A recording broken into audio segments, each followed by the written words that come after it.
Babi Doll ar y Tylwyth Teg. Wedi gweled y Tylwyth Teg unwaith, gellwch chi gweld lawer y gwaith. I gweled y tro cyntaf y dwi ar agoriad i'r troeon eraill. Yr oedd Babi Doll wedi I gweled unwaith, a gwyddai yn ei chalon I bod yn sicr o'i gweled eto pan ddiau cyfle. Ond yr oedd nain, neu mami, neu rhywun yn edrych ar ei hôl môr ofalus. Fel na allai yn ei byw ddianc I droed y mynedd i'r lle y byddent yn arfer dansio. Rhyw brynhawn pwyth, pan oedd Babi Doll yn aros yn llun nain ar ei gwyliau haf, yr oedd memi wedi mynd gyda nain i'r dref. A'r ddwy forwyn yn brysur yn glanhau'r tŷ. Yr oedd Babi Doll wedi chwarae cymaint hefo pero y ci ar gath fel y penderfynodd y ddau ddianc i'r cwtmalu I orffwys tipyn. Ond yr oedd Babi Doll wedi addaw wrth mami na buasu hi byth yn myned i'r fan honno. Felly, yr oedd yn unig iawn heb neb a chwarae â hi. Aeth am dro i'r ardd ac I redeg ar ôl i'r ieir am ychydig, ond blinodd ar bopeth. Ac yr oedd yr haul yn tywynnu yn nes ar ochr y fwyl. Mi o'n I beth yna I, meddai wrthi I hun.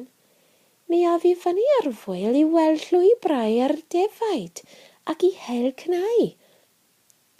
Ac I ffwrdd â hi ar draws y cae bach, a thros y bompren at droed y fwyl. Cyn I bod wedi dringo fawr, yr oedd wedi blino, a gorweddodd I lawer yng ngysgol llwyn o eithin I orffwys. Gwaeddodd rhywbeth o Dani yn sydyn.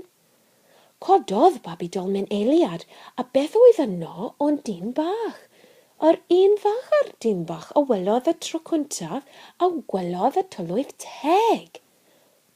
Yr oedd yn fychan a'i ddill ar yr un lliw yr union ar gwellt glas.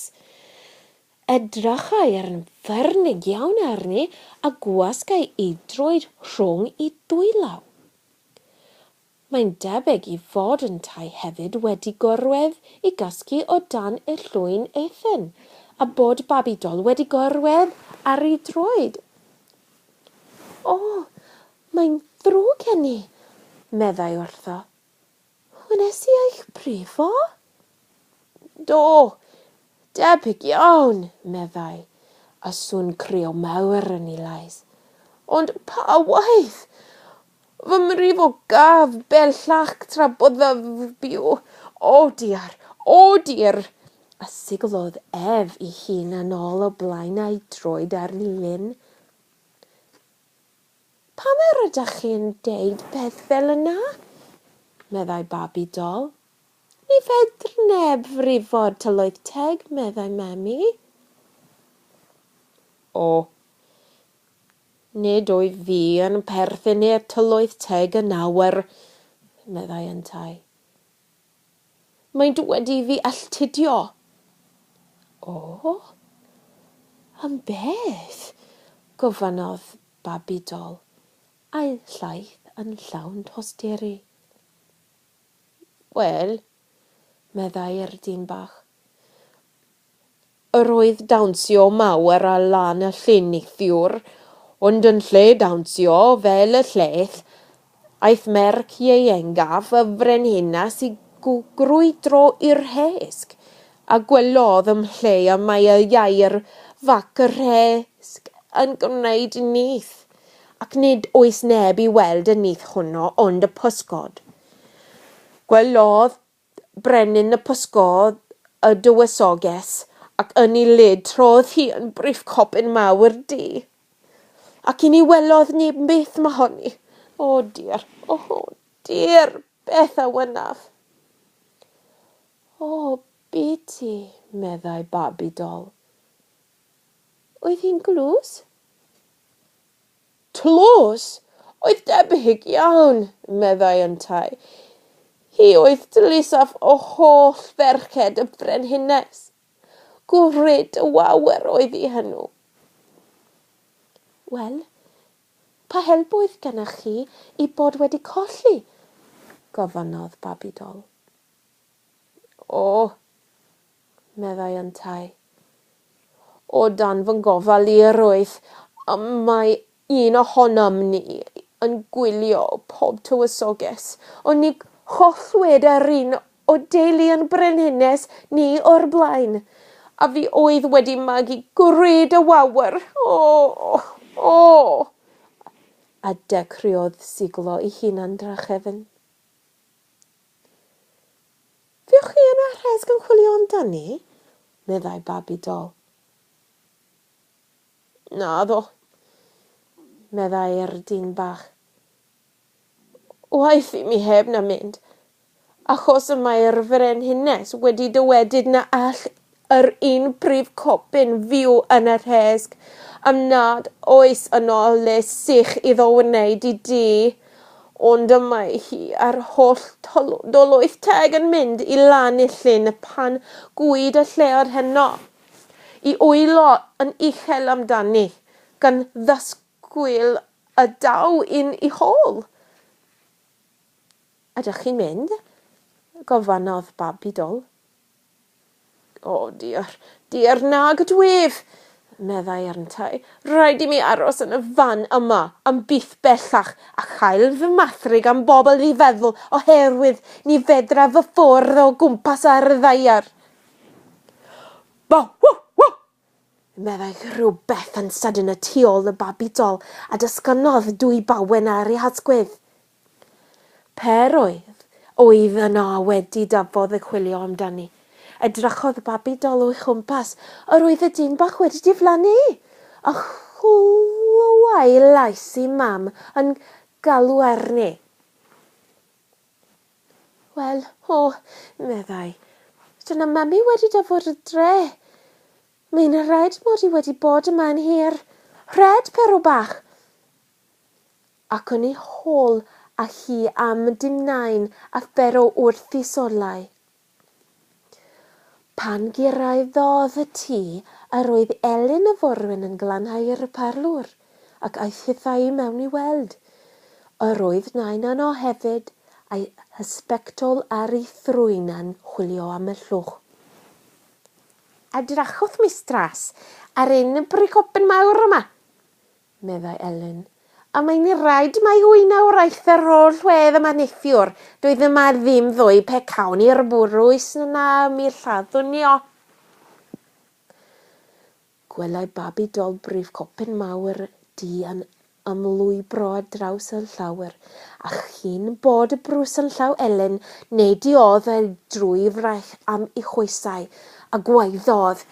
O, Elin, na chewch wir, chewch chi ddim chwaith, mi chewch chi gan y Tylwyth Teg oes lladdwch chi fo, chewch wir. A decriodd y dagrau mawr redeg I lawr ei cryddiau. Yr oedd Elin yn nain yn methu yn lan I deall beth oedd y mater arni, ac nid oedd Babi Doll am I gliro rhag ofyn iddynt chwerthin am ei phen. Fodd bynnag, erbyn bod y helyn trosodd, yr oedd y brif copyn wedi dianc I dwll oedd cyr rhwng y llawer a parad. Na hediwch mistras, meddai Elin.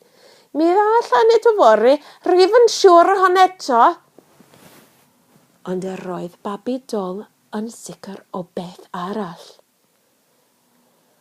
Y noson honno, wedi I bawb fynd i'w gwely, cododd yn ddistaw bach a gorodd ddrws y ffrynt ach aeth allan heb I neb wybod. Cododd y llead pan oedd ar ganol y cae bach a rheddodd hithau fel y gwynt heb wrfwys nes curaidd llwyn Ethin o dan y rhwyn y gwelodd y dyn bach yn y prynhawn. Methai ei weled yn un lle, ac ni wyddai beth i'w wneud. Yr oedd digon o glychau yr ysgyfarnog wrth law o chafraddodd hwy. Ond ni ddiau miwsig o honno'n heno, a dechreuodd Babi Doll dohori I chalon y chrio. Os na welai hi y dyn bach heno, byddai Elen wedi lladd y prif copyn cyn o safori, ac yr oedd yn sicr mae'r dywysogaeth o'i.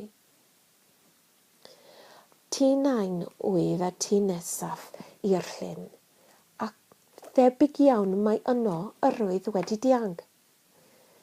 Cychwynnodd at y llyn yn byrdd I galon, ac yr ochr y llwybr tua'r hanner y ffordd at y lyn, gwelai ffrigyn mawr o fysedd cochion yn tyfu.